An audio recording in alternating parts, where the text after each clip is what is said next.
James and the Bootlace. Next morning, the Fat Controller spoke severely to James. "If you can't behave, I shall take away your red coat and have you painted blue." James did not like that at all, and he was very rough with the coaches as he brought them to the platform. Come along, he called rudely. "All in good time, all in good time," the coaches grumbled. Don't talk, come on, answered James, and with the coaches squealing and grumbling after him, he snorted into the station. James was cross that morning.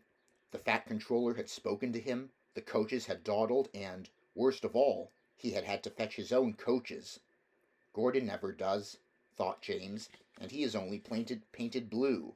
A splendid red engine like me should never have to fetch his own coaches. And he puffed and snorted round to the front of the train, and backed onto it with a rude bump. "Ooh!" groaned the coaches. "That was too bad!" To make James even more cross, he then had to take the coaches to a different platform, where no one came near him as he stood there.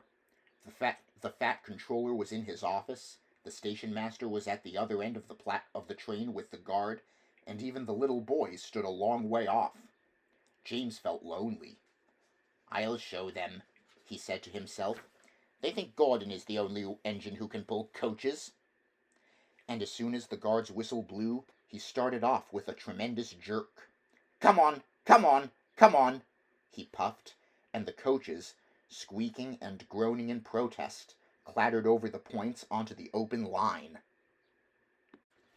"Hurry, hurry, hurry," puffed James. "You're going too fast, you're going too fast," said the coaches, and indeed they were going so fast that they swayed from side to side.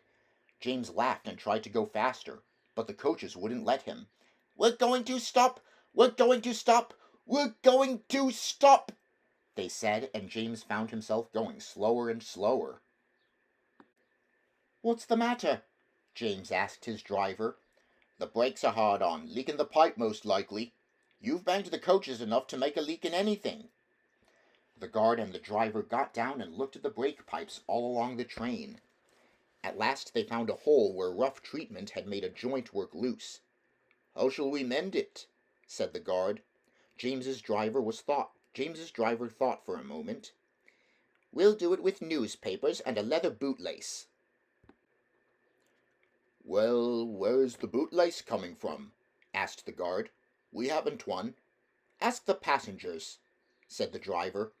So the guard made everyone get out. "Has anybody got a leather bootlace?" he asked. They all said, "No," except one man in a bowler hat, whose name was Jeremiah Jobling, who tried to hide his feet. "You have a leather bootlace there, I see, sir," said the guard. "Please give it to me." "I won't," said Jeremiah Jobling. "Then," said the guard sternly, "I'm afraid this train will just stop where it is." Then the passengers all told the guard, the driver, and the fireman what a bad railway it was.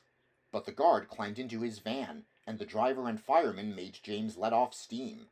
So they all told Jeremiah Jobling he was a bad man instead.